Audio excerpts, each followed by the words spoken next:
الحسن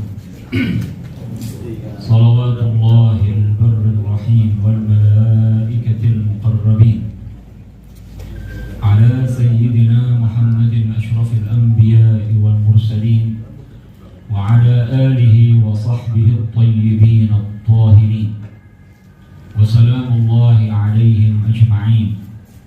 اللهم لا سهل إلا ما جعلته سهلا وأنت يا حي يا قيوم تجعل الحزن إذا شئت سهلا. اللهم ارزقنا الإخلاص في النية والقول والعمل ونعوذ بك من حال أهل النار. معاشر الحاضرين والحاضرات, para peserta Lailatul Ijtima', Lembaga Dakwah Pengurus Wilayah Nahdlatul Ulama DKI, sekarang DKJ ya, Jakarta. Yang saya hormati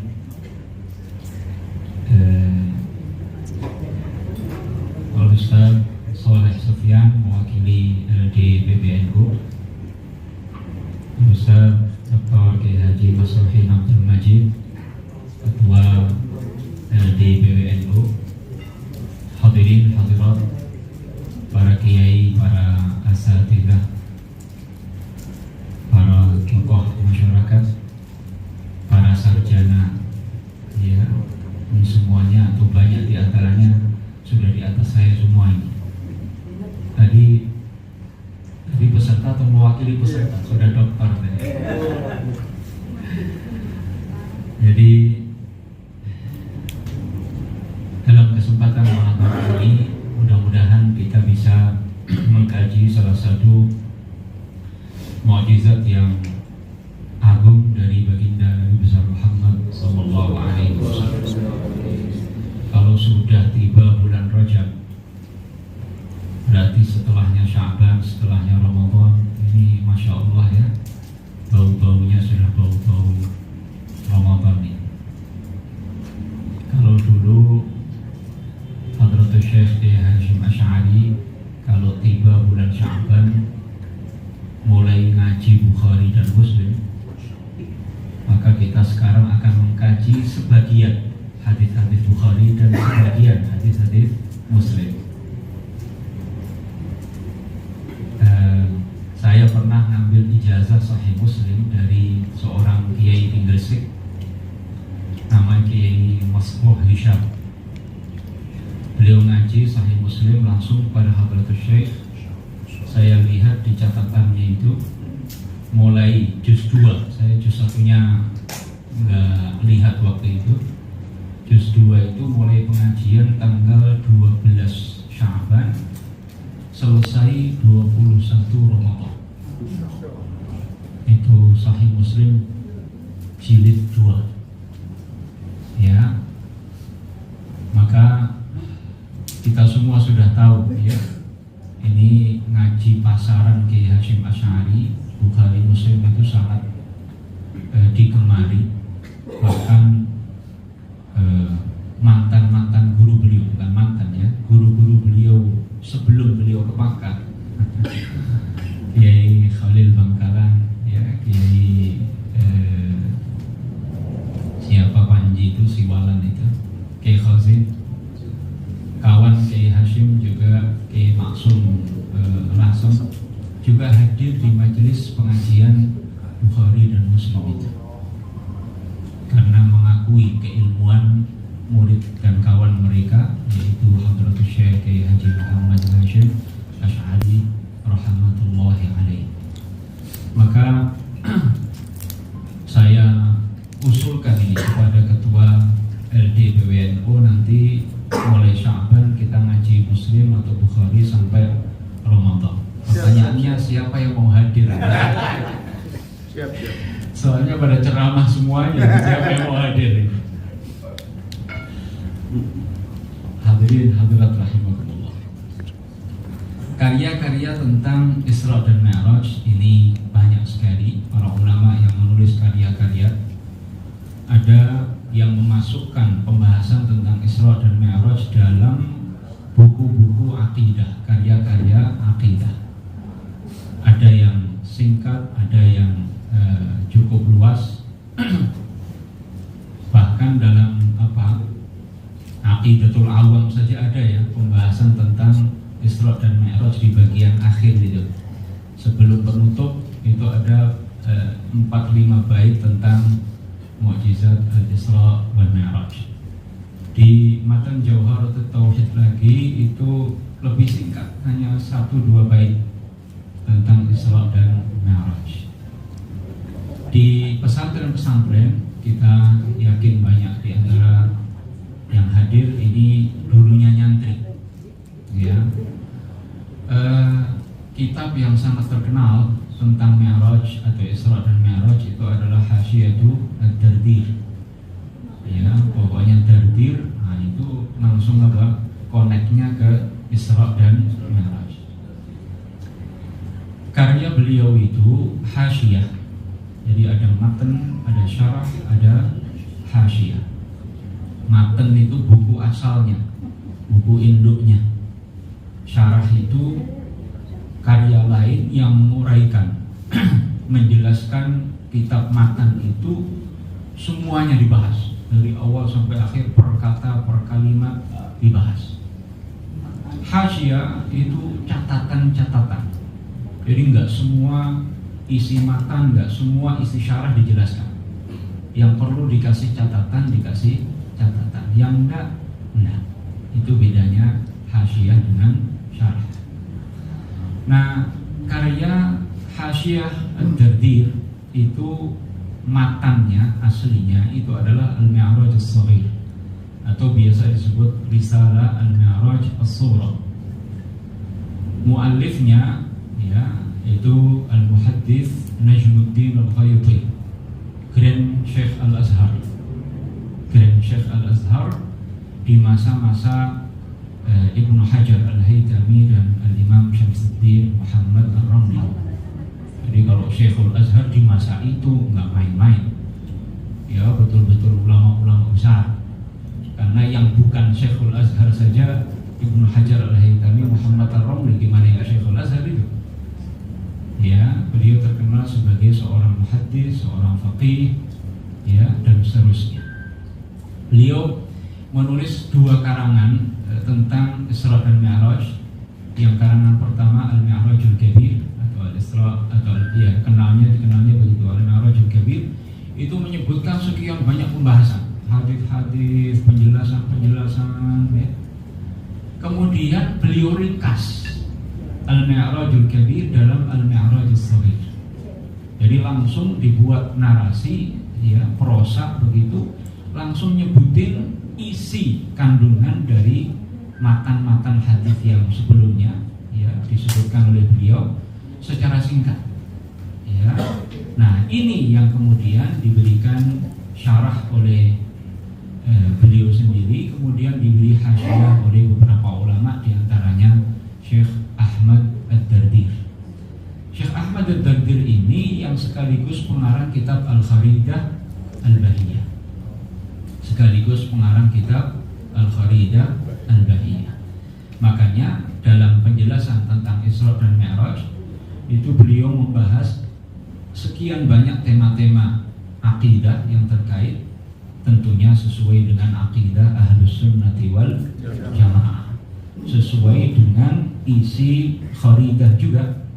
Ya, dalam kitab Kharidah beliau itu jelas beliau mengatakan di sebagian bait beliau, fahuwal jalil wal jamil wal wali wat tahirul quddus war rabbul ali, menyebutkan beberapa asma Allah. Kemudian beliau menegaskan munazzahun 'anil hululi wal jihad wal ittisali lil infisali was safah. Beliau jelaskan bahwa Allah Subhanahu wa ta'ala, setelah beliau sebutkan beberapa asma-Nya, beliau mengatakan munazzahun 'anil hululi wal jihad. Allah Maha suci dari keyakinan hulul, keyakinan yang mengatakan bahwa Allah menempati sebagian makhluknya. Mirip dengan hulul wahdatul wujud.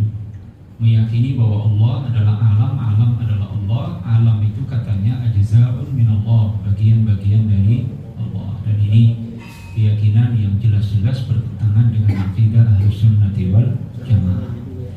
Beliau mengatakan munazzahun 'anil hululi wal jihah, maha suci dari hulul dan maha suci dari arah.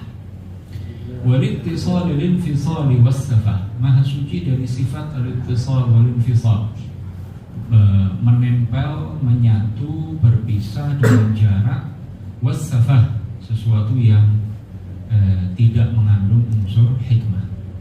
Jadi Allah maha suci dari ini semuanya. Ini penegasan Syekh Ahmad Ad-Dardir dalam kitab beliau Al-Kharidah Al-Bahiyah. Maka saat beliau menulis hasyiah terhadap Al-Mi'raj As-Shaghir tadi, beliau juga menegaskan, ya, saat menjelaskan kalimat yang ditulis oleh An-Najmul Ghaiti, fara'a rabbahu, maka Nabi melihat Allah dalam peristiwa Mi'raj. Apa penjelasan beliau? Ai la fi jihatin, melihat Allah tapi bukan di salah satu arah atau semua arah. Wala bin hisarin, Nabi yang melihat Allah itu bukan Allah berada di satu arah atau tempat tertentu, nah, juga bukan ada di semua arah. Munazzahan an sifatil hawadits, Allah dilihat oleh Nabi dalam keadaan suci dari semua sifat-sifat makhluk. Makhluk melihat makhluk itu, yang dilihat ada di depannya atau di belakangnya, di kanannya, di kirinya, di atasnya, di bawahnya. Maka ketika Nabi melihat Allah, maka la kama yural makhluk, tidak seperti saat makhluk terlihat. Ya. Kemudian beliau menegaskan, wa ru'yatullahi fi dzalikal makan la taqtadi al-hulul fil makan. Syekh Ahmad Ad-Dardir dalam hasyiahnya terhadap Risalah Al-Mi'raj As-Sughra karya An-Najm Al-Ghaiti atau Al-Mi'raj As-Shaghir, pembahasan dalam hasyiah beliau itu tidak luput, tidak lepas dari penjelasan tentang masalah akidah. Karena beliau sendiri pengarang kitab Al-Kharidah Al-Bahiyah, yaitu salah satu kitab akidah yang sangat terkenal di negeri kita dan di seantero dunia Islam.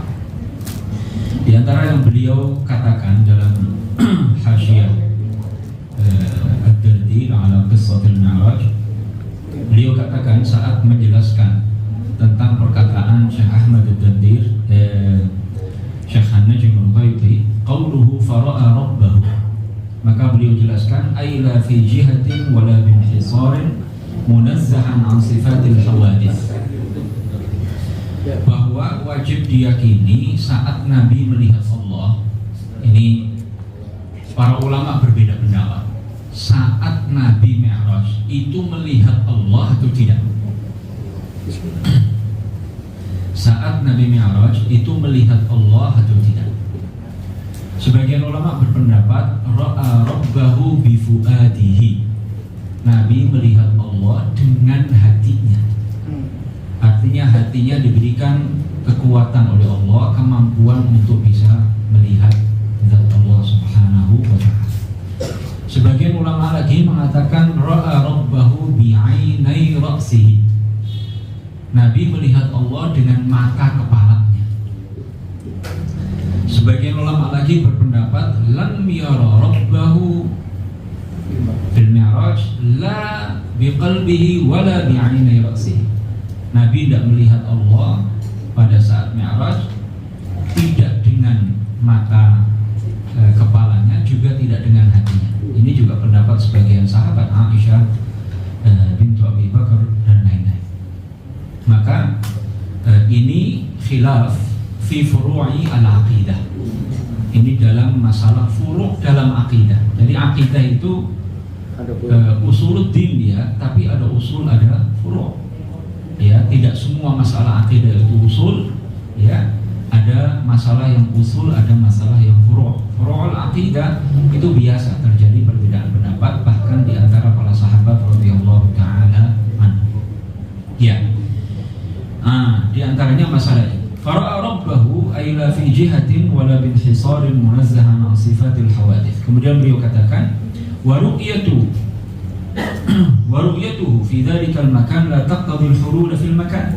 Saat Nabi melihat Allah itu tidak berarti bahwa Allah ada di suatu tempat. Bertempat di tempat itu enggak.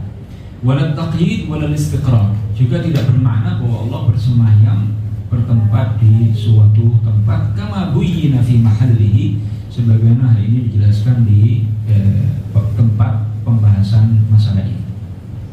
Waqad awdaha al-mu'allif rahimahullahu ta'ala al-kalam fi hadzal maqam bima la mazid alayhi faraji'hu in syi'ta. Pengarang kitab asalnya An-Najmul Ghaiti itu sudah menjelaskan itu yang beliau maksud dalam Al-Mi'raj Al-Kabir. Sudah beliau jelaskan ya tentang masalah ini secara panjang lebar. Siapa yang ingin mengetahuinya silakan membaca kitab tersebut. Itu kata Syekh Ahmad Ad-Darti. Jadi Ibu sekalian, salah satu min thawabitil aqidah, salah satu prinsip akidah yang tidak boleh goyah ya saat kita membahas apapun, bicara tentang apapun, itu keyakinan bahwa Allah tidak menyerupai semua makhluknya, baik pada zatnya maupun sifat-sifatnya maupun perbuatannya. Ya, akidah inilah yang dijelaskan oleh para ulama Islam dari masa ke masa. Ini saya bawakan kitabnya Kiai Hashim Asy'ari, At-Tanbihat Al-Wajibat Liman Yasna'ul Maulid Bil Munkarat. Ini saya yakin kita semuanya kalau ngaku NU insya Allah sudah pernah baca. Nah, ini beliau sebutkan dalam muqaddimahnya, wa asyhadu an la ilaha illallah wahdahu la syarika lah al-munazzahu 'anil jismiyyati wal jihati waz zamani wal makan. Aku bersaksi, kata Kiai Hashim Asy'ari, Fadlatul Syekh, aku bersaksi bahwa tidak ada Tuhan yang berhak disembah kecuali Allah semata, tiada sekutu baginya. Al-munazzahu 'anil jismiyyati, yang maha suci dari jism dan sifat-sifat jism. Jism itu sesuatu yang memiliki dimensi panjang, lebar, kedalaman. Ada jism yang bisa dipegang dengan tangan, seperti manusia, pepohonan, tumbuh-tumbuhan, benda-benda padat. Ada jism yang tidak bisa dipegang dengan tangan, seperti cahaya, kegelapan, roh, angin, dan seterusnya. Allah bukan jism dan tidak disifati dengan sifat-sifat jism. Maha suci dari arah, dari masa, dari tempat. Ini keyakinan Kiai Haji Muhammad Hashim Asy'ari rahmatullahi alaih.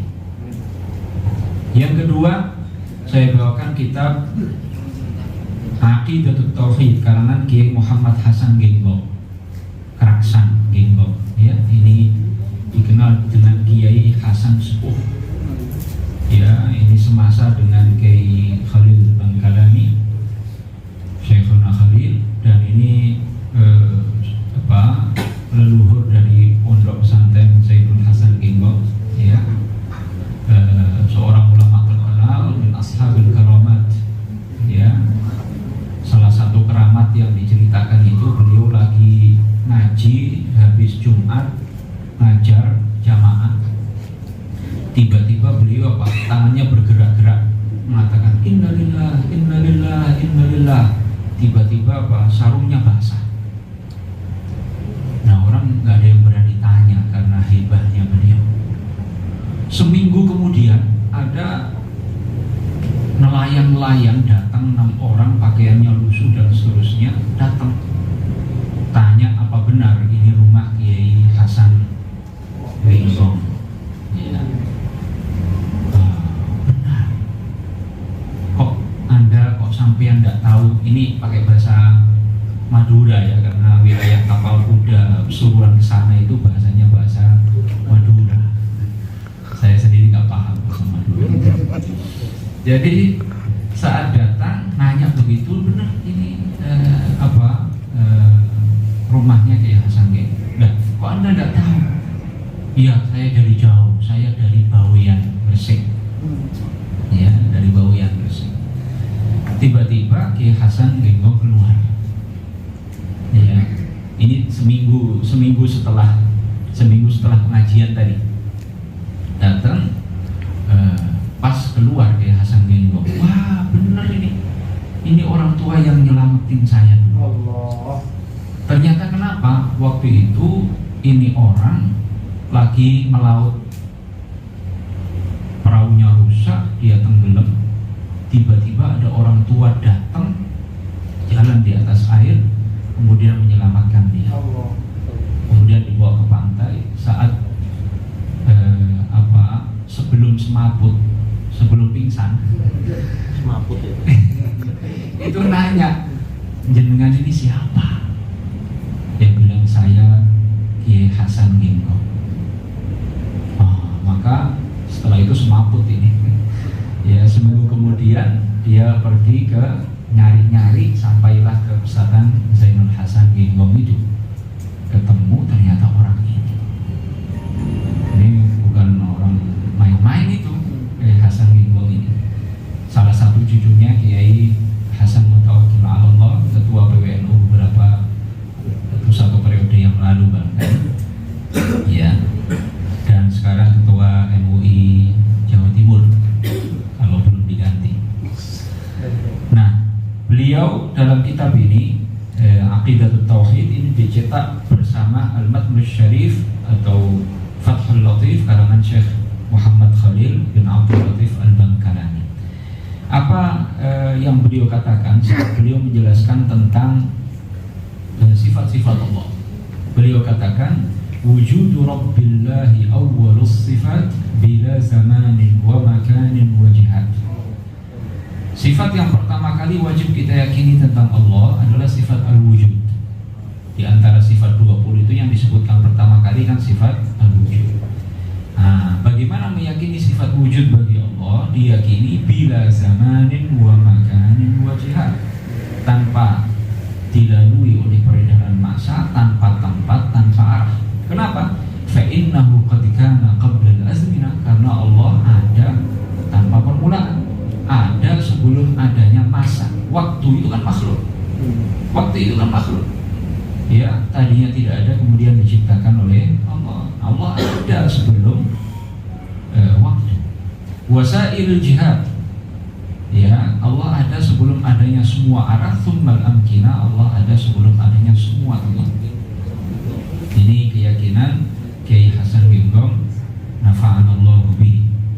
Ya, yang dicetak bersama kitab Fathul Latif karangan Syekhuna Muhammad Khalil, maha guru dari Kiai Hasyim Asy'ari, juga nafa'anallahu bihi. Jadi ini sekilas ya hal-hal yang harus kita perhatikan dalam terutama pembahasan tentang Isra dan Mi'raj ini, karena banyak persepsi bahwa Isra Mi'raj itu apa? Allah bertempat di atas, ya, di atas langit ketujuh, duduk di atas arsy, ya, atau semacamnya. Lalu Nabi Muhammad katanya naik untuk bertemu dengan Allah, bertatap muka dengan Allah katanya, dan seterusnya. Kalau bahasa Jawa dibilang sowan ing ngarsane Allah. Nah, ini juga tidak tepat, ya, karena bukan itu tujuan Isra dan Mi'raj. Nanti akan lebih jauh kita singgung. Yang kedua tentang akidah juga, ini kaitannya. Jadi dalam Aqidatul Awam kan disebutkan hatta ra'a rabban kallama. Jadi kan ada ru'ya, ada taklim, ada kalamullah. Nah, ini perlu dipahami yang dimaksud dengan kalamullah itu apa. Ya, sifat Allah yang ke-13 atau yang ke-20, ya. Ini tentang bahwa Allah disifati dengan sifat kalam yang tidak menyerupai kalamnya makhluk. Kalam makhluk dengan memfungsikan organ-organ pembicaraan. Ada huruf, ada suara, ada bahasa, ada permulaan, ada penghabisan. Itu kalau makhluk seperti itu. Ya. Wa kallamallahu Musa taklima. Ini dalil bahwa Allah bersifat kalam, tapi wajib disertai dengan laisa kamitslihi syai'. Pembahasan tentang sifat apapun wajib disertai dengan laisa kamitslihi syai'. Maka ini kitab Fathul Majid karangan Kiai Nawawi Al-Banten. Jangan salah, ada Fathul Majid yang lain. Ya, ada Fathul Majid buku Wahabi. Ya, dinamakan Fathul Majid fi Syarah Kitab Tauhid. Itu karangan cucunya Muhammad bin Abdul Wahab. Nah ini enggak, ini Fathul Majid yang karangan Syekh Nawawi Banten. Ya, di halaman 94 ini sudah tidak kuning lagi, sudah zamannya modern. Ya, beliau mengatakan wa kalamuhu ta'ala al-qa'imu bi dzatihi laisa biharfin wala saut. Kalam Allah yang merupakan sifat zatnya itu bukan huruf, bukan suara, bukan bahasa dan seterusnya. Jadi ini penting ya untuk kita pahami supaya saat memahami salah satu peristiwa dalam rangkaian Isra Mi'raj ini paham kita ya, pemahaman kita terhadap bagaimana Nabi mendengar kalamullah itu tidak keliru. Ya, ini sebagai pengantar dari pembahasan kita tentang Isra dan Mi'raj. Hadirin hadirat rahimakumullah. Isra dan Mi'raj ini salah satu mukjizat terbesar. Bukan yang terbesar. Yang terbesar kita semua tahu Al-Qur'anul Karim, mukjizat Nabi sallallahu alaihi wasallam. Setelah itu salah satu mukjizat Nabi yang terbesar adalah Isra dan Mi'raj. Perjalanan yang begitu jauh ditempuh dalam waktu kurang dari 1 malam. Ya. Perjalanan dari rumah Ummu Hani binti Abi Thalib. Saat itu Nabi nginep di rumah sepupunya Ummu Hani binti Abi Thalib, saudara perempuan Ali bin Abi Thalib. Beliau tidur di rumah Ummu Hani. Di tengah malam Jibril datang membuka atap rumah tanpa merusaknya, tanpa menjatuhkan satu kerikil pun, lalu membangunkan Nabi Sallallahu Alaihi Wasallam. Dibawa waktu itu yang datang Jibril dan Mikail. Dalam riwayat lain ditambah Israfil. Dibawa ke Al-Masjidil Haram, tidur lagi di Hijr Ismail. Hijr Ismail itu sebetulnya bagian dari Ka'bah. Bagian dari Ka'bah, tapi dulu pas Quraisy bangun Ka'bah, duitnya nggak cukup. Bener itu, duitnya nggak cukup. Nah, tapi itu kan bagian dari Ka'bah, makanya dikasih tanda melingkar itu sebagai penjelasan bahwa itu bagian dari Ka'bah. Jadi kalau bangun kantor NU kurang-kurang itu wajar lah. Ya. Bangun Ka'bah aja kurang duitnya.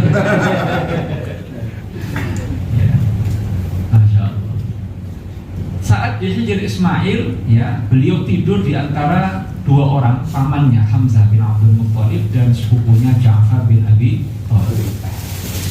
Setelah itu beliau dibangunkan, dibawa ke dekat Zamzam, lalu kemudian dibelah dadanya dan seterusnya, ya, dicuci hatinya. Ini semuanya serba mukjizat. Jadi mukjizat Isra dan Mi'raj itu mukjizatun fi mukjizat. Jadi sekian banyak mukjizat dalam satu mukjizat. Nah, luar biasa itu. Sekian banyak perkara-perkara luar biasa yang terjadi dalam rangkaian peristiwa Isra dan Mi'raj ini. Kemudian dibelah dadanya dan seterusnya, selesai. Itu Nabi enggak merasakan sakit sama sekali, enggak keluar darah sama sekali. Begitu selesai ditutup begitu saja, balikin normal seperti sedia kala. Meskipun ada bekasnya. Panjang juga dari sini sampai hampir mendekati pusat. Nah, panjang juga itu. Ya. Subhanallah. Setelah itu datang Jibril membawa buraq. Ya, membawa buraq. Buraq ini binatang surga. Bukan manusia, bukan jin, bukan malaikat. Binatang. Jadi binatang luar biasa. Binatangnya luar biasa.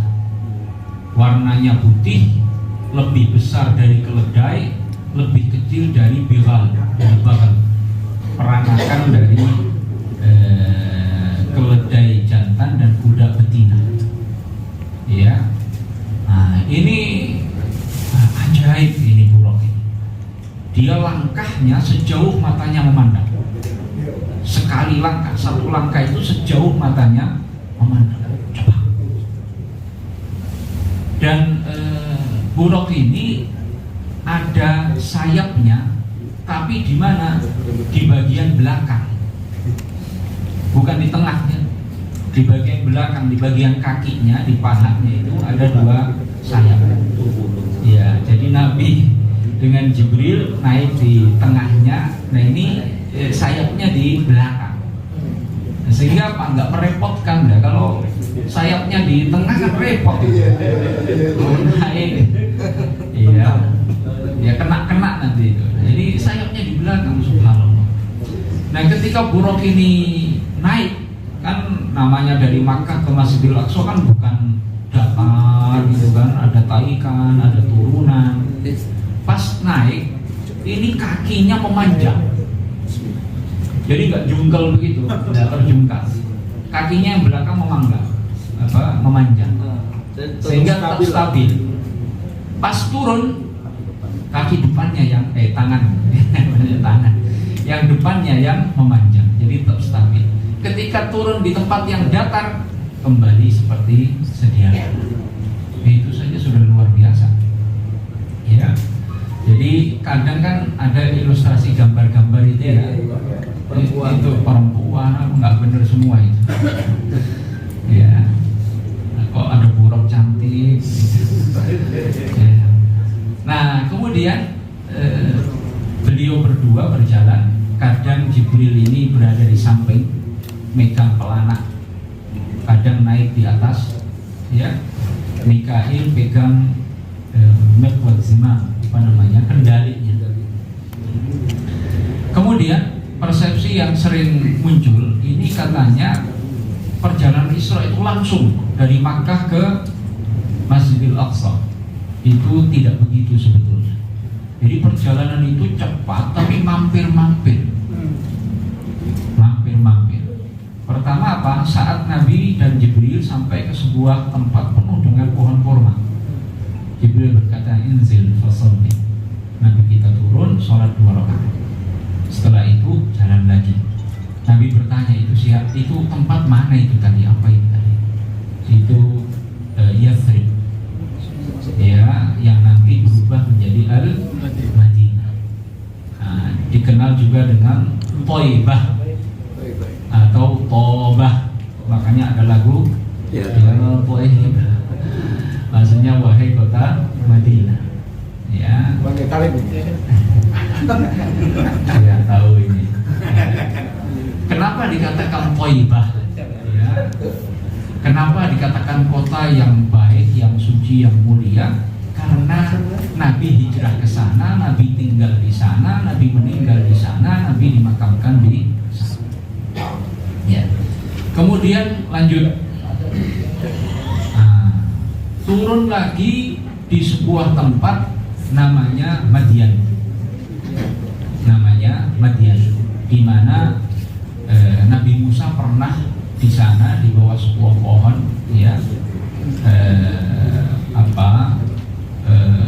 di saat beliau sebelum kembali masuk Mesir, saat keluar dari Mesir, bertemu dan menikah di kota Madian itu. Kemudian lanjut perjalanan lagi, mampir di Bukit Tur Saina, di mana Nabi Musa menerima wahyu dari Allah. Lanjut sholat 2 rakaat di masing-masing tempat itu. Nabi turun sholat 2 rakaat. Lanjut lagi perjalanan, mampir di Baitul Lahm, ya, orang sekarang bilang Bethlehem. Baitul Lahm, tempat di mana Nabi Isa dilahirkan. Kemudian setelah itu lanjut lagi ke Masjidil Aqsa. Kemudian dalam perjalanan ini, ya, Nabi melihat sekian banyak hal.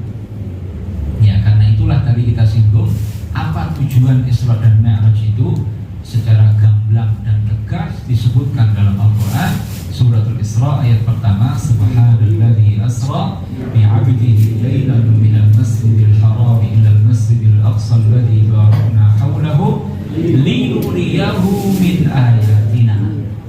Jadi nggak ada di situ ayat liyal taqiyabina, untuk ketemu dengan aku, nggak ada. Linuriyahu min ayatina, untuk aku perlihatkan kepada Muhammad sebagian tanda-tanda kekuasaan. Dalam ayat lain, laqad ra'a min ayati rabbihil kubra di surat An-Najm. Penjelasan tentang Mi'raj, Nabi Muhammad benar-benar telah melihat al-ayatul azam, tanda-tanda kekuasaan Allah yang sangat besar, ya, saat dalam perjalanan Mi'raj. Nabi melihat salah satunya dalam perjalanan Mi'raj, Ar-Rafraful Akhbar, saat beliau berada di dekat Sidratul Muntaha. Saat itu beliau sendirian, Jibril sudah tidak ikut lagi. Nah, saat itu apa? Datang Ar-Rafraful Akhbar, permadani yang warnanya hijau, luas, besar, ya, warnanya hijau lebar. Beliau naik, ya, kemudian dibawa terbang menuju ke arah Arsy. Terbang menuju ke arah Arsy, sampai mendekati Arsy, sampai melihat tertulis di Qawaimul Arsy, tiang-tiang Arsy itu, La ilaha illallah Muhammadun Rasulullah. Beliau melihat malaikat yang mikul Arsy, 4 orang malaikat saat itu. Nabi menjelaskan, aku diberi izin oleh Allah untuk menjelaskan sedikit tentang mereka. Itu jarak antara telinga dan pundaknya, jarak perjalanan 700 tahun. Besar sekali. Ya, besar sekali. Nah, ini salah satu tanda kekuasaan Allah yang diperlihatkan kepada Nabi saat Mi'raj. Nanti kita akan kembali ke tema ini. Jadi secara global, tujuan Isra Mi'raj itu adalah memperlihatkan tanda-tanda kekuasaan Allah di bumi dan di langit. Bukan untuk bertemu Allah, bukan untuk bertatap muka dengan Allah. Memang Allah punya muka, ya. Bukan untuk kongko-kongko. Nah, bahwa saat Nabi berada di atas langit ke-7 menerima wahyu, iya. Tapi jangan dibayangkan wahyu itu kayak guru Iqra ngajarin muridnya Iqra, bukan begitu. Beliau berada di sebuah tempat, kemudian mendengar kalam Allah yang bukan huruf, bukan suara, bukan bahasa, tidak menyerupai kalam makhluknya. Allah angkat hijab ma'nawi, Allah angkat penghalang dari pendengaran beliau, sehingga beliau mendengar kalam Allah yang merupakan sifat zatnya.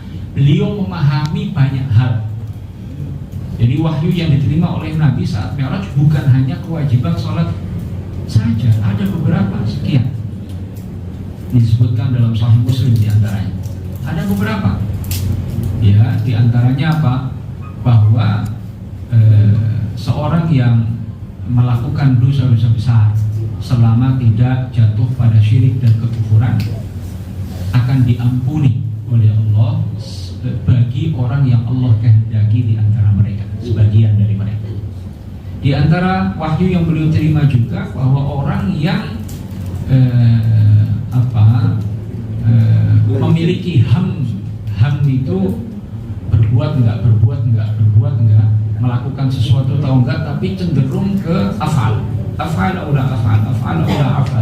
tapi lebih cenderung ke afal, belum dilaksanakan. Seandainya enggak sampai terlaksana, itu sudah dicatat sebagai pahala. Kebaikan itu dilakukan, dilipat gandakan pahalanya. Berbeda dengan keburukan itu baru akan dicatat sebagai maksiat kalau sudah tekadnya kuat, sudah bulat mau melaksanakan maksiat, itu baru dicatat. Apalagi saat dikerjakan dicatat, tapi cuma sayyi'ah wahidah, satu keburukan saja. Nah, ini beberapa wahyu yang diterima oleh Nabi saat perjalanan Mi'raj itu. Jadi memang Saat beliau berada di atas langit ketujuh, beliau menerima wahyu, mendengar kalam Allah yang bukan huruf, bukan suara, bukan bahasa. Beliau memahami apa yang Allah kehendaki beliau untuk memahaminya. Ini tidak menunjukkan bahwa Allah bertempat di atas langit ketujuh, sebagaimana saat Nabi Musa berada di Bukit Tur Saina, mendengar kalam Allah yang bukan huruf, bukan suara, bukan bahasa. Beliau memahami sekian banyak hal. Itu tidak menunjukkan bahwa Allah ada di bumi, di Bukit Tur Saina.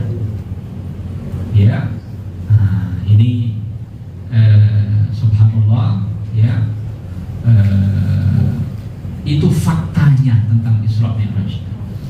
Ya, jadi bukan anggapan sebagian orang katanya saat Nabi berada di atas langit ketujuh itu ada Allah duduk-duduk situ, ada malaikat duduk-duduk situ katanya.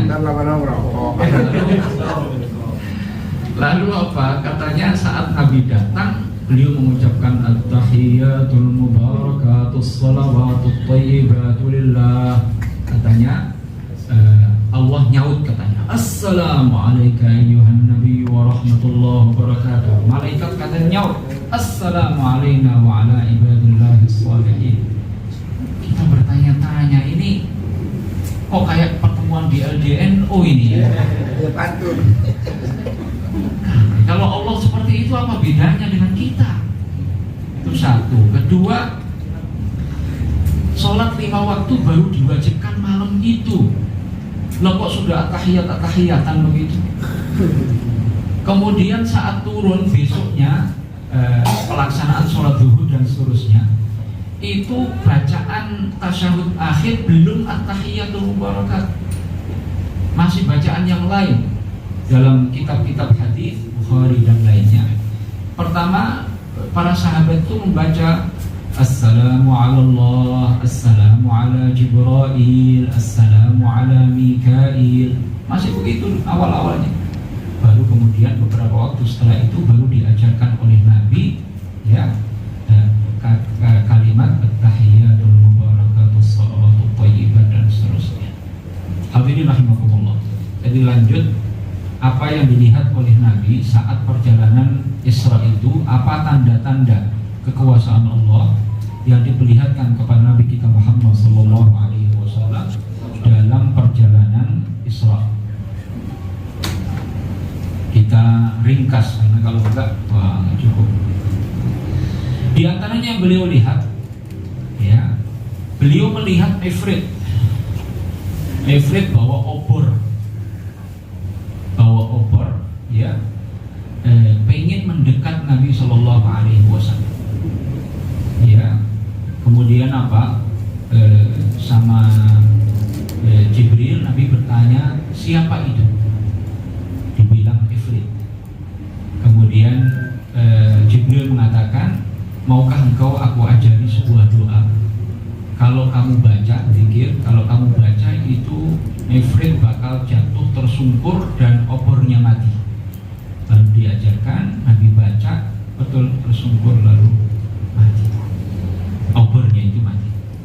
Kemudian Nabi melihat sekelompok orang nanam hari ini, besoknya panen. Dipanen, setiap dipanen muncul lagi tanaman yang dipanen itu, muncul lagi tanaman, muncul lagi tanaman, muncul lagi tanaman. Itu menunjukkan apa? Kata Jibril, haula'il mujahiduna fi sabilillah. Mereka orang-orang yang berjihad di jalan Allah, meninggal, sehingga apa? Pahalanya kontan. Ya, diibaratkan nanam hari ini, besok sudah panen. Dan berlipat-lipat ganda. Ya, dipanen ada lagi, dipanen ada lagi, dipanen ada lagi. Kemudian masih dalam perjalanan Isra, Nabi mencium bau wangi. Nabi bertanya kepada Jibril, itu bau apa Jibril? Itu bau wangi dari sebuah kuburan. Ya, kuburan siapa?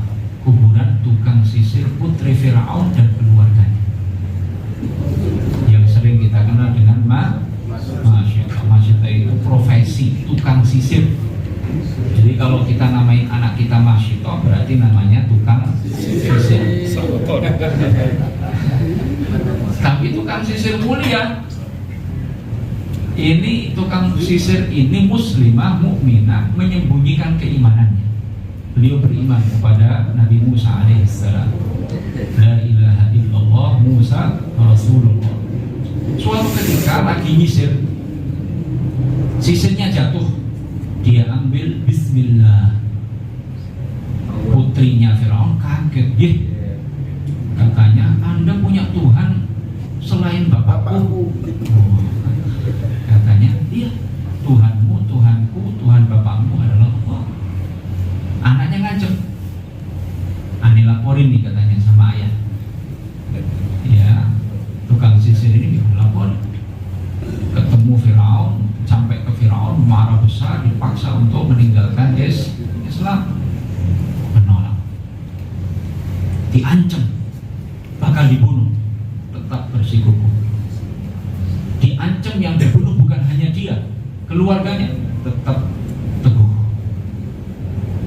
Suaminya didatangkan, 2 anaknya didatangkan, ya, tinggal apa? Dia sama anak yang menyusui. Semuanya ini ya dilempar satu-satu, digidir. Ini panci yang besar, isinya bukan nasi kebuli tapi air sama minyak, panas mendidih, dilemparin satu persatu di depan mata seorang ibu, di depan mata seorang istri, melihat suaminya dilemparkan, melihat anaknya 2 orang dilemparkan. Saat tiba giliran anak yang sedang disusui, kan terenyuh juga, ini seorang ibu, anak masih nyusu mau dilempar juga. Subhanallah, saat itulah Allah kuatkan hatinya. Ini bayi orok bisa bicara. Ini orok berkata, ya ummah husbiri fa inna azabal akhirati ashaddu min azabil dunya fala taqa'asi fa innaki 'alal haqq. Wahai ibuku, bersabarlah, siksa akhirat lebih berat dari siksa dunia. Ya, jangan engkau mundur, engkau berada di dalam jalan yang benar. Maka kemudian dilemparkan. Sebelum dilemparkan, si tukang sisir bilang sama Firaun, saya punya satu permintaan. Ya, apa itu? Tolong nanti kuburkan kami semuanya di satu tempat.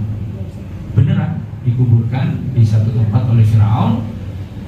Ribuan tahun setelah itu, dalam perjalanan Isra, Nabi mencium bau wangi dari sebuah kuburan, satu keluarga yang semuanya gugur syahid di jalan Allah Subhanahu wa ta'ala. Makanya saya heran kalau ada orang anti sama kuburan, itu heran. Ya, heran kita. Nabi aja mengunjungi kuburan. Nabi mampir berziarah ke makam tukang sisir itu dan keluarganya. Beliau mampir berziarah. Meskipun dalam hadis nggak disebutkan persis tempatnya di sini, nggak disebutkan. Tapi beliau mampir berziarah. Untuk apa? Lil'ti'adh, untuk mengambil pelajaran. Ini loh buah perjuangan orang yang cintanya kepada Allah dan Rasulnya, cintanya kepada agamanya, melebihi cintanya kepada suaminya, kepada anaknya, kepada dunia seluruhnya, kepada dirinya sendiri. Ya, nah ini dalil kita ini. Ya, kalau kita nyarpuk itu sudah biasa. Hadis Isra Mi'raj ini NU banget ini. Ya, banget. Ya, jadi kalau ada orang protes ziarah Wali Songo, katanya di Wali Songo tidak ada di negara Arab. Ya nggak ada lah, Wali Songo di sini adanya. Tapi ziarah para wali di luar, semua umat Islam melakukan itu. Kaum muslimin sebelum munculnya Wahabi di Makkah berziarah ke makam Sayyidah Khadijah. Di Madinah berziarah ke makam Rasulullah. Di Mesir berziarah ke makam Sayyidah Zainab, makam Sayyidina Husain, Sayyid Ahmad al-Badawi, dan sekian banyak aulia di Mesir. Penduduk Syam berziarah ke Syekh Muhyiddin Ibn Arabi. Penduduk Irak berkunjung ke Sayyid Ahmad al-Rifai di Ummi Abidah dan Syekh Abdul Qadir al-Jilani. Itu biasa. Ya, begitu di seluruh dunia Islam.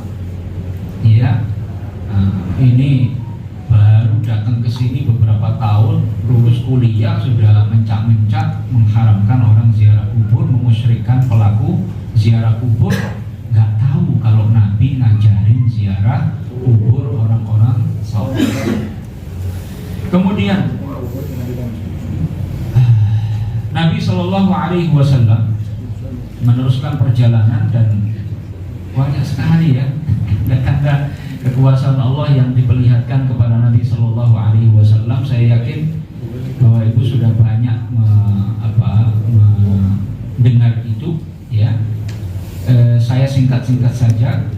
Nabi melihat dalam perjalanan itu seorang perempuan cantik jelita, bersolek dengan sempurna, cantik bersolek. Ya, manggil-manggil Nabi. Ya Muhammad, unzurni as'alka. Muhammad, lihat aku ingin bertanya kepadamu. Ini perempuan cantik jelita,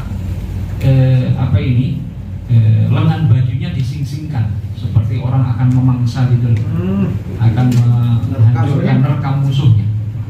Saat Nabi bertanya siapa itu Jibril, dijawab itu perumpamaan dunia yang siap membinasakan orang yang cinta dunia. Ya, dunia tahurru wa tadurru wa tamurru.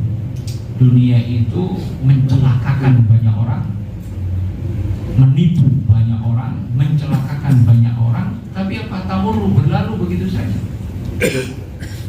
Ya, banyak pelajaran di hadapan kita. Siapa yang hancur karena dunia, entah karena korupsi, entah karena tergoda sama perempuan, ya, dan seterusnya, ya, macam-macam. Kemudian Nabi juga melihat dunia dalam bentuk yang lain, bentuk ajuz, syauha, perempuan tua yang sudah reot, yang sudah maaf ya, yang jelek begitu ya.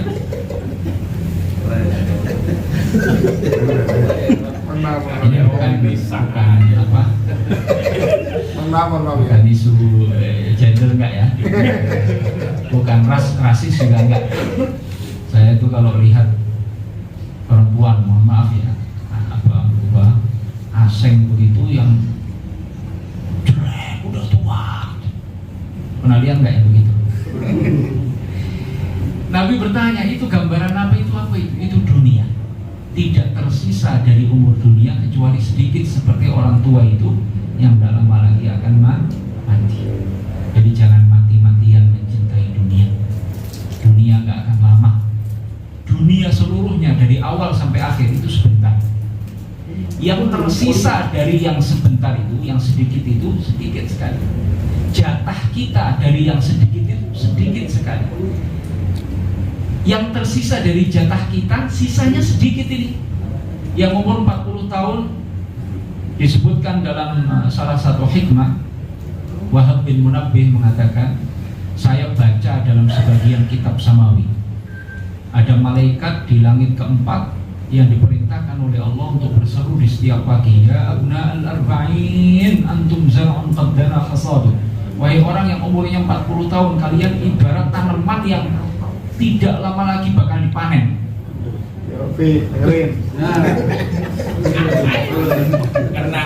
Ya abna al-khamsin maka qaddamtum wa maka akhartum. Wahai orang yang berumur 50 tahun, apa kebaikan yang sudah Anda lakukan, apa kebaikan yang Anda tunda-tunda, nggak dilaku-lakuin, tarsok sampai mati. Ya abna as-sittin qad atatkumus sa'ah. Wahai yang umur 60 tahun, ya ibaratnya apa? Sudah tiba, masa kamu sudah habis. Khudhu hizrakum, waspadalah, waspada. Itu dunia. Kemudian ya, Nabi Shallallahu Alaihi Wasallam itu dalam perjalanan Isra, dalam perjalanan Mi'raj kita sebutkan beberapa.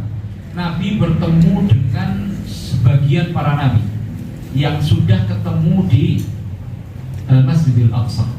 Jadi di penghujung perjalanan Al-Isra, saat Nabi sudah sampai ke Madinah, beliau sholat 2 rakaat. Lalu setelah itu tiba-tiba apa? Di belakangnya banyak orang. Nabi bertanya siapa itu? Itu semua Nabi. Jadi dikumpulkan saat itu dengan jasad dan rohnya dengan kuasa Allah, dikumpulkan di Masjid Al-Aqsa. Yang masih hidup seperti Nabi Isa diturunkan. Yang masih hidup di lautan, Al-Khadir alaihissalam, Balia bin Malkan, Abul Abbas, beliau juga didatangkan. Semuanya lalu sholat di belakang Nabi berjamaah 2 rakaat. Loh, kok sholat? Emang Nabi udah tahu sholat? Sudah. Sebelum Nabi diangkat jadi Nabi, itu beliau sudah Muslim mukmin, meyakini tentang Allah tanpa keraguan sedikit pun, meyakini Allah ada tetapi tidak seperti semua yang ada makhluk-makhluknya. Tapi ibadah beliau saat belum diangkat jadi Nabi itu apa? At-tahannus, ya, menyendiri di sebuah tempat, fokus berpikir tentang sesuatu, bukan menyendiri merokok,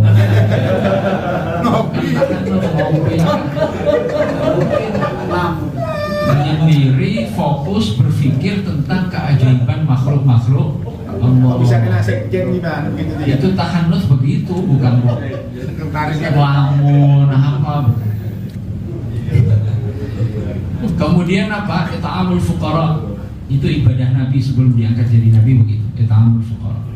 Setelah diangkat jadi Nabi, nerima wahyu, para ulama berbeda pendapat. Sebagian ulama berpendapat kewajiban sholat beliau sholat malam minimal 2 rakaat.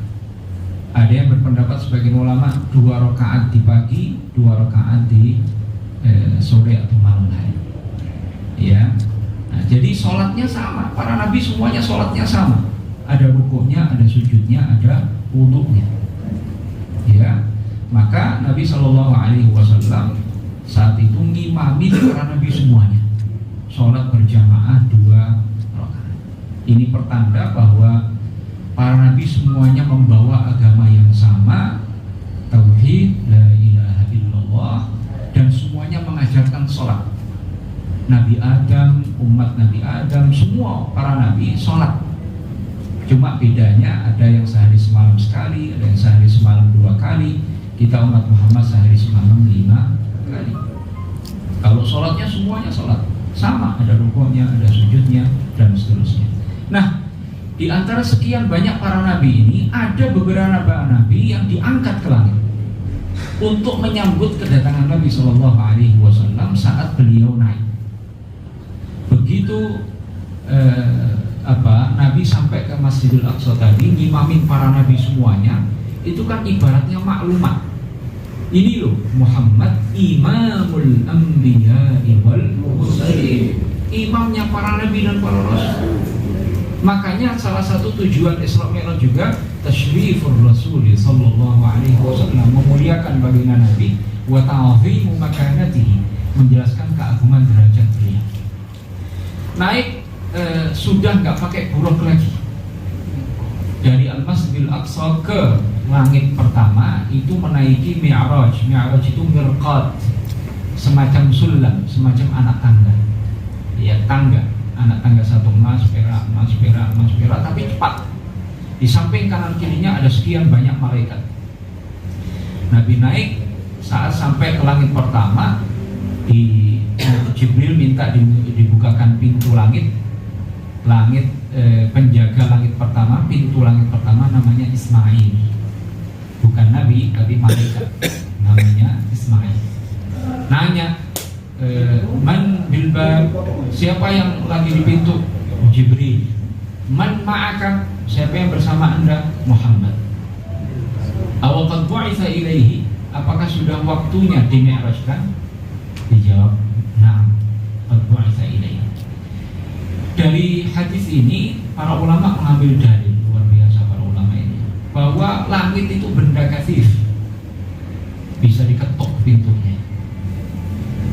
Kedua, dalilnya bahwa langit itu transparan.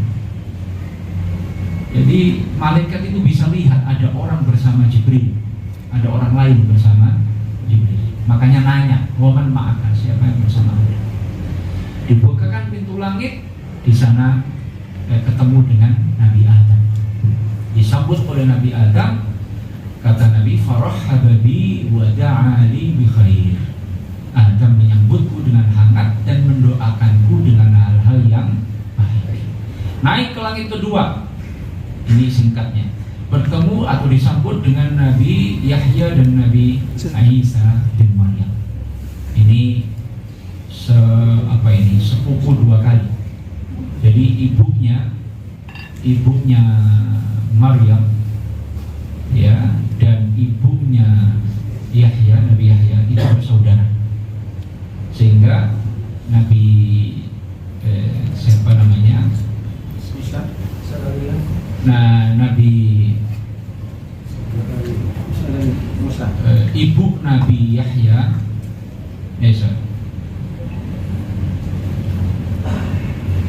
pokoknya begitulah ya. Sepupu dua kali, biar nggak panjang. Naik lagi ketemu dengan Nabi Yusuf. Waqad utiya syatrul husni, diberikan separuh ketampanan. Artinya apa? Seluruh ketampanan yang ada di muka bumi ini kalau dikumpulkan separuhnya ada pada Nabi Yusuf alaihissalam. Kayak apa itu gantengnya itu? Kalau dikumpulkan semuanya ada pada Nabi kita Muhammad sallallahu alaihi wasallam. Lebih ganteng lagi. Tapi bedanya apa? Jamalu Yusuf maksyuf. Ketampanan Nabi Yusuf itu maksuun bil haibah. Jadi diiringi dengan apa? Kewibawaan yang luar biasa. Nah, di situ bedanya. Ya. Nabi Yusuf alaihissalam, nabi yang suci, nabi yang bersih, tidak pernah berzina, tidak pernah niat untuk berzina, tidak pernah sudah mengambil posisi untuk berzina. Ada sebagian orang ceritanya begitu, katanya Nabi Yusuf sudah nyopotin celananya, siap berzina, ancang-ancang berzina dengan Zalikha atau yang lebih dikenal dengan Zulaikha. Alhamdulillah. Ini seorang nabi nih. Coba kalau ada orang ceramah cerita Syekh Abdul Qadir mau berzina, jamaah yang hadir ini jamaah Qadiriyah, tarekat Qadiriyah, itu pulang tinggal nama itu orang. Ini seorang nabi, Nabiyun Karim, Nabiyun Karim. Ya, maka tidak benar orang yang mengatakan kalau Yusuf mau berzina atau ada niat untuk berzina, tidak benar. Ya. Naik lagi ketemu dengan Nabi Idris, naik lagi disambut oleh Nabi Harun, naik lagi disambut oleh Nabi Musa, naik lagi di langit ketujuh disambut oleh Nabi Ibrahim alaihissalam. Saat itu beliau bersandar ke Al-Baitul Ma'mur, sebuah tempat sejajar dengan Ka'bah. Setiap hari dimasuki oleh 70.000 malaikat, ibadah masuk ke dalam, habis itu keluar, selama hidup tidak pernah balik lagi. Sekali seumur hidup. 70.000 kalikan dengan umur hari-hari di dunia. Wih, banyak sekali para malaikat. Jumlah malaikat itu banyak sekali. Bahkan Jibril, Raisul Malaikat, tidak tahu jumlah anak buahnya, tidak tahu. Saking banyak. Yang tahu jumlah para malaikat hanya Allah Ta'ala. Tapi mereka malaikat ini diciptakan sekaligus. Jadi nggak ada beranak, malaikat beranak tidak ada. Diciptakan sekaligus atau susulan sekaligus, tapi banyak sekali. Makanya kalau ada orang bilang kalau butir nasi jatuh jadi malaikat, jangan percaya. Kalau ada orang bilang wudhu airnya jatuh-jatuh jadi malaikat, jangan percaya. Sejak kapan malaikat diciptakan dari air dari upo, dari apa ini, nasi, butiran nasi, sejak kapan itu? Tidak ada. Ya, banyak para malaikat. Masya Allah. Dalam pertemuan itu Nabi Ibrahim berpesan, ya Muhammad, akhrij ummataka minnis salam, sampaikan salamku kepada umatmu. Falyukthiru min ghirasil jannah, hendaknya mereka memperbanyak tanaman di surga. Nabi bertanya, bertanya, wa mal ghirasul jannah, apa tanaman di surga? Cara nanamnya bagaimana?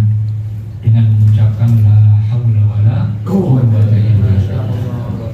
Sebagian riwayat subhanallah walhamdulillah wala ilaha illallah wallahu akbar. Setiap orang mengucapkan itu sekali akan ditanamkan pohon di surga, batangnya dari emas. Kalau orang nanya kapan ketemunya, ya nanti saat di surga. Nanya sekarang, nanti saat di surga. Ini subhanallah ya, ini kita punya hadis sanadnya nyambung kepada Nabi Ibrahim. Iya Pak ya. Tapi dari Nabi langsung ke Nabi Ibrahim. Punya sanad kita dari hadis ya, itu di Al-Mu'jamul Kabir Tabarani dan lain-lain. Jadi nyambung dari kita sampai kepada Nabi kita Muhammad, sampai kepada Nabi Ibrahim alaihissalam. Tidak terputus ya? Ya, luar biasa itu. Dalam ilmu hadis, ilmu al-isnad, cakep banget itu. Ya. Kemudian setelah itu Nabi SAW naik lagi, ya, sudah tidak ditemani Jibril, tapi bukan karena kalau Jibril naik kebakar, enggak. Ya, itu riwayat yang tidak sahih, yang mengatakan katanya ya Muhammad juz fa innaka idza ikhtaraqta idza taqaddamta ikhtaraqta wa idza taqaddamta ikhtaraqtu, katanya. Kalau kamu naik, kamu akan nembus, tapi kalau saya yang naik, saya akan kebakar, katanya. Kok ada malaikat kebakar di mana? Ya, itu tidak benar. Naik, kemudian tadi ya Nabi melihat Sidratul Muntaha. Sidratul Muntaha itu apa? Pohon.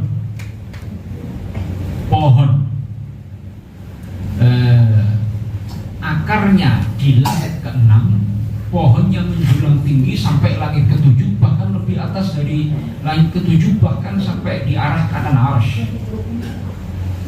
Itu Sidratul Muntaha. Pohonnya besar, buahnya itu segede gentong-gentong air. Yang dari kampung tahu gentong ya? Gentong air, al-jarrah, al-qullah. Kalau kita dalam fikih kan ada dua qullah. Qullah itu gentong. Dulu di masa Nabi, gentong air itu yang terkenal dari daerah Hajar, salah satu desa di Madinah atau dekat Madinah. Tilal Hajar. Ya, qullah gentong-gentong air. Segede itu buah dari Sidratul Muntaha. Daunnya seperti lebarnya telinga gajah. Ya. Ini penuh dengan cahaya-cahaya. Ada kupu-kupu berterbangan di sana yang terbuat, diciptakan oleh Allah dari emas. Kupu-kupu emas. Nabi SAW naik lagi, tadi pakai raf-raf tadi ya, ar-rafratul akhbar. Mampir ke surga. Iya, ketemu para bidadari.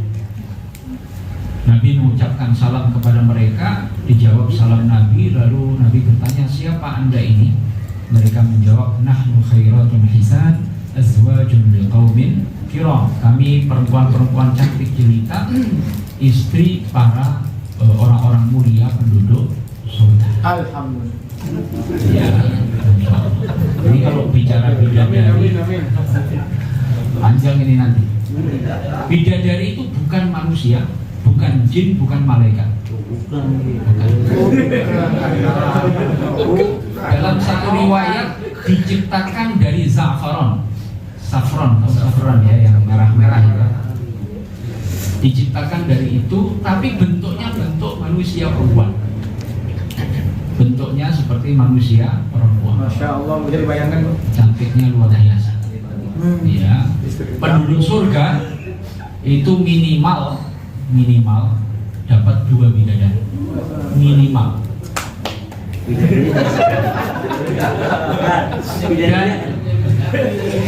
Kalau dapat saya untung dia, RT nyesel.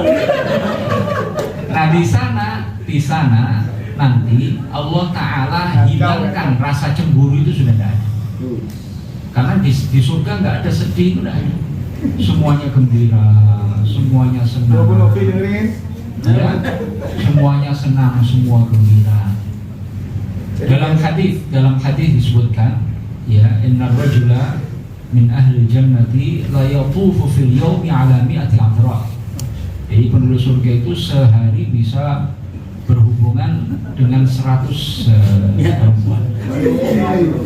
Nggak ada lemesnya. Jadi nggak ada cemburu. Nggak ada cemburu. Piring aman, piring. Laki-laki. Jadi lembar piring. Tidak keluar mani tapi merasakan nikmat. Masya Allah. Jadi di surga itu ada hubungan suami istri hakiki, makan hakiki, minum hakiki. Ya, ini kan saya merespon ini beberapa waktu yang lalu muncul kan rame tentang bidadari itu yang ditanya komentarnya politisi ngerti apa tentang agama? Ya, ditanya jawabnya apa? Masa di akhirat masih mikirin selangkangan? Ini orang ngerti Quran hadis apa enggak ini? Di Quran hadis itu ada al-hurul ain, jelas-jelas itu. Ya, politisi ditanya masalah agama, politisi yang nggak ngerti agama maksudnya. Ya, kan nggak pada tempatnya itu. Ya, benar. Di akhirat nanti ada jima' hakiki, akal hakiki, syurab hakiki, beneran. Tapi nggak ada buang air. Nggak ada buang air. Nggak ada buang air kecil, nggak ada buang air besar. Makanan, minuman keluar seperti keluarnya keringat kita, tapi nggak bau busuk. Terus pokoknya seneng aja lah di surga itu. Nabi yang kedua itu yang penting. Masya Allah. Nabi SAW saat masuk surga itu dengan suara-suara. Nabi tanya, itu suara siapa? Suara Bilal. Ya, nah, kita semua sudah tahu. Bukan berarti kok waktu itu Bilal sudah di surga, bukan ya. Artinya ini gambaran, semuanya gambaran yang diperlihatkan kepada Nabi tadi. Hampir semuanya itu gambaran-gambaran. Ya. Nah, sementara penduduk surga aslinya dengan jasad dan roh belum ada, ya, dengan rohnya saja ada, tapi kalau dengan jasad dan roh belum ada. Dari atas saya ketujuh, Nabi juga diperlihatkan neraka yang posisinya di bawah bumi ke-7. Allah kuasa menjadikan pandangan Nabi bisa melihat dengan jelas neraka dan gambaran penduduk neraka nanti. Nabi jelaskan, ittala'tu 'alan nar fara'aitu aktsara ahliha nisa. Saya lihat neraka kebanyakan penduduknya perempuan. Insyaallah, masyaallah. Ditanya, Nabi pernah ditanya dalam satu kesempatan, bima ya Rasulullah, kenapa? Yakfurna, dijawab oleh Nabi. Hal yakfurna billah, mereka kufur kepada Allah. Yakfurna al-ashir wa yukthirna al-la'n. Kenapa? Sebab banyak perempuan masuk neraka. Yukthirna al-la'n, suka melaknat. Wa yakfurna al-ashir, suka mengingkari kebaikan suami. Hati-hati. Ya, ini peringatan.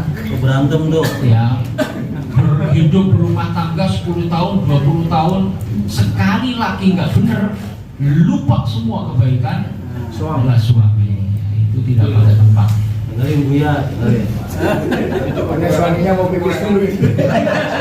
Kekurangan istri-istri. Nah, kemudian Kelebihan istri-istri.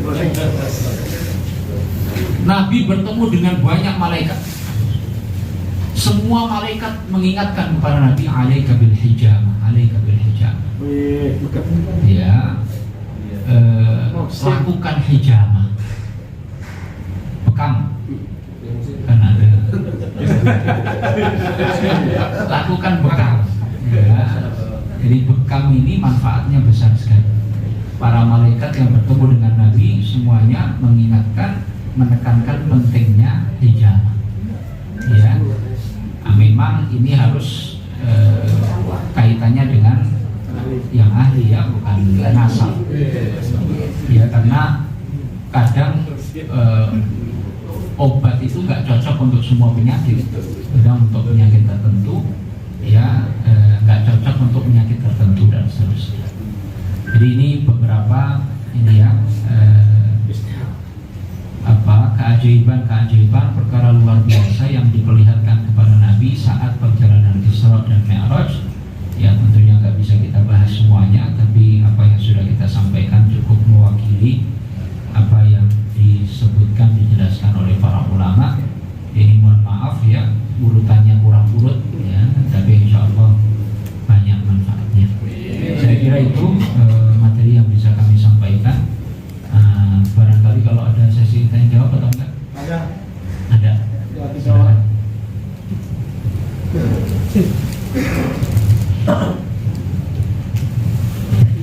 Nanti disambung yang mau tanya angkat tangan. Itu tetap di sini aja. Tetap di sini aja. Assalamualaikum warahmatullahi wabarakatuh. Izin pakai mengenai tadi tentang buruk itu. Ya. Kalau saya dulu udah pernah mendengar, kan saya orang Sunda. Jadi buruk itu diartikan katanya sebagai kilap. Jadi diambilnya dari kata barokah duka. Itu bagaimana menurut Kiai? Ya. Itu aja. Simpel. Silakan. Yang lain mau Yang nanya. lain. Satu lagi. Ya. Kita sudah diperingatkan sama penjaga gitu. Oh, wanita di belakang. Ya. Silakan. Boleh. Dua orang lagi apa sekaligus jawabnya ya. Satu. Ini wanita belakang. Itu wanita. Ya. Terus langsung aja. Ya, silakan. Izin bertanya Pak Kiai, tentang materi tadi sangat bagus sekali. Alhamdulillah saya menambah wawasan. Untuk yang menjelaskan tentang yang Kiai sampaikan tadi di kitab-kitab apa saja, khususnya mungkin di kitab Syekh Nawawi ada berapa kitabkah yang membahas tentang kisah Isra Mi'raj? Ya. Ya. Ya. Ya, cukup. Ya, terakhir. Terima kasih Kiai. Silakan. Saya ingin penjelasan yang agak ini. Memang Isra Mi'raj ini kan tidak bisa diilmiahkan, karena bahkan katanya banyak yang sampai banyak yang murtad. Tetapi gini, tadi kan disebut bahwa Assalamualaikum wa ala ibadillah sholihin, pertemuan Nabi dengan Allah itu bukan pertemuan semacam kongko-kongko, karena sifat Allah kan bukan dengan sifat manusia. Tetapi di Al-Quran, di Al-Kahfi itu kan ada liqa'u Rabbi. Ya. Nah, kemudian kebahagiaan dalam puasa itu adalah ketika buka puasa, ketika ini, dan kemudian ada ya nggak tahu itu adigium atau kias atau apa itu ketika berjumpa dengan Allah. Bagaimana itu penjabarannya? Itu yang terima kasih. Benar kayak rasanya. Yang pertama itu tentang asal penamaan buruk. Ada dua pendapat. Yang pertama mengatakan diambil dari kata al-barq li sur'ati sayri, karena sangat cepatnya jalannya buruk itu. Pendapat lain mengatakan diambil dari kata al-bariq, karena apa? Warnanya yang putih jernih mengkilap. Itu pendapat asal penamaan. Yang kedua tentang kitab Syekh Nawawi, saya belum pernah baca ya kalau kitab beliau khusus. Tapi saat beliau mensyarah Aqidatul Awam ada di Aqidatul Awam Nurul Dhalam, itu di bagian paling akhir itu sebelum penutup itu ada penjelasan tentang Isra dan Mi'raj sekilas. Di situ beliau juga menekankan bahwa Allah ada tanpa tempat, tanpa arah. Saat menjelaskan itu, menjelaskan tentang Isra dan Mi'raj. Yang ketiga bahwa tujuan Isra dan Mi'raj bukan bertemu duduk-duduk dengan Allah, ya. Tadi sudah kita jelaskan semua dalilnya kurang lebih. Terus kalau ada kata liqa, ya, liqa'ullah, nah itu memang ada dalam Al-Quran dan hadis. Faman kana yarju liqa'a rabbih falyamal 'amalan shalihan. Liqa di situ para ulama menjelaskan di kitab-kitab tafsir. Faman kana yarju liqa'a rabbih maknanya apa? Al-hisab. Al-hisab. Barang siapa meyakini akan dihisab oleh Allah, maka falyamal amalan shalihan. Liqa'ullah kadang bermakna al-maut. Man ahabba liqa' Allah ahabba Allahu liqa'ah. Ya, itu dalam hadis. Maknanya itu apa? Al-maut. Kadang liqa'ullah bermakna ru'yatullah, melihat zat Allah, seperti penduduk surga ya akan melihat zat Allah. Melihat ya, bukan bertemu. Karena enggak ada. Imam Abu Hanifah mengatakan wa liqa'ullahi ta'ala li ahli jannati haqqun bila kayfiyatin wala jihatin wala tashbih. Imam Abu Hanifah, pendiri mazhab Hanafi, ya, orang yang berpuluh-puluh tahun sholat subuh dengan wudu isya. Artinya malamnya nggak tidur. Kita sih iya, cuma sholat isyanya jam 4 sampai subuh belum wudu lagi.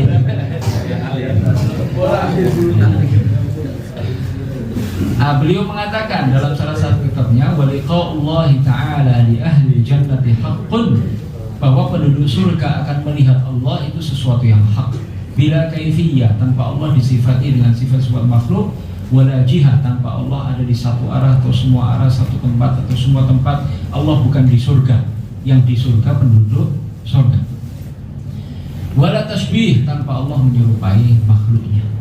Ya, jadi al-hisab, kemudian al-maut, kemudian apa? Ru'yatullah. Hadis